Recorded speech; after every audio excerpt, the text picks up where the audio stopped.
Well, I'm out here to cross a creek and access one of my main food plots, check some cameras and see if my number one hit list buck, Coke Can, has dropped both sides or either side.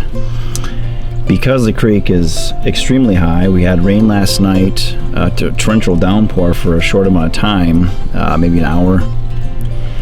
And then a few days prior to that, we had massive rains, and the creek is up about 5 feet actually.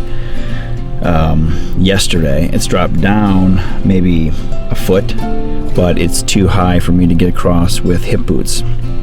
So I brought the Nucanoe, and I'm gonna get across that way. So off I go. But when you're looking for sheds, you definitely want to make sure that the bucks have dropped before you go and look for them. And if the majority of the deer have, but there's a few that still haven't, you want to be careful not to bump the deer. So work from the outside in.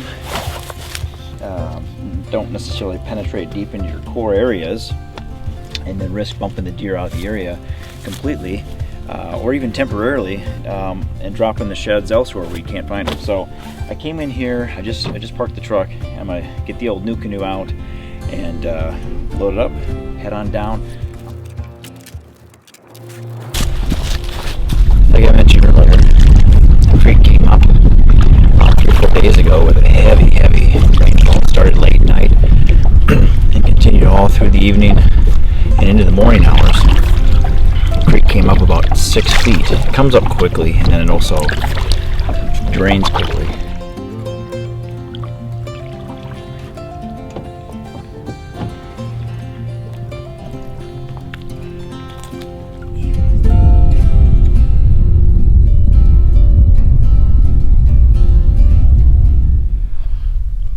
Alright, so this ridge right here is right on the edge of my whitetail imperial clover, turnip, and soybean plot. And the wind's on the west right now, which is why I came in from the east by way of water. And so just in case he's here bedding, I want to be downwind of where he's laying up for the day. On the 31st, he crossed the creek right here, and I'm hoping that in the last 3, 4, 5 days he's come back and gone back to his regular routine. But it's been warm, so that's not a good thing. It's cold today. It's like in the 40s for highs. It's gonna warm up again tomorrow, but then Sunday through all of next week it's gonna be 30s and 40s for highs. So he might come back. Hopefully, if he's been gone this last entire week when it's warmed up, hopefully he didn't drop somewhere else. If he does return today or tomorrow and then stays and goes back to that bed to feed pattern next week when it gets cold, which would be perfect, he should drop here locally, But I'm gonna head back onto the creek